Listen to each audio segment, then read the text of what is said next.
Странските подружници на компанијата Лукойл, вклучувајќи и македонската, ќе се продава на групацијата Гунвор од Кипар. Информацијата официјално ја објави руската нафтена компанија, откако САД минатата недела одлучи да ја воведе санкции. Како што пренесоа светските медиуми, Лукойл ја прифатил понудата од Гунвор, обврзувајќи се да не преговара со други потенцијални купувачи. Во меѓувреме бензинските станици на Лукойл Македонија деновиве работаат непречено. Од регулаторната комисија за енергетика велат дека во компанијата нема проблеми. Истата редовно се снабдува со деривати. Секоја наредна одлука поврзана со Лукойл нема да влијае врз нафтениот пазар во Македонија, вели првиот човек на регулатор на Бислимовски. Во Македонија најголемиот дел, околу 80% на и повеќе на обезбедените количини доаѓаат од Грција, понатака нешто заради Лукойл доаѓаат околу 7-8% од Бугарија и тоа е тоа. Значи, од овие санкции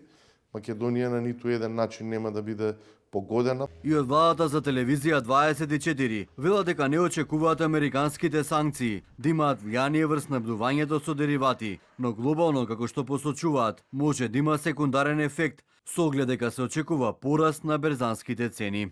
Во иднина, ако санкциите кон Лукойл се засилат глобално и прифатат од Европската Унија, ќе треба да се следат ефектите како ќе се одразат на локалните компании во Македонија, дали ќе има замрзнување на средства, ограничување на логистички мрежи или промени во уделот на компанијата во пазарот на Македонија. Од тука, снабдувањето со нафтени деривати на Македонија ќе остане стабилно. Цените можеби ќе имаат мал раст, но нема да дојде до крупно нарушување поради низата алтернативи во увозот.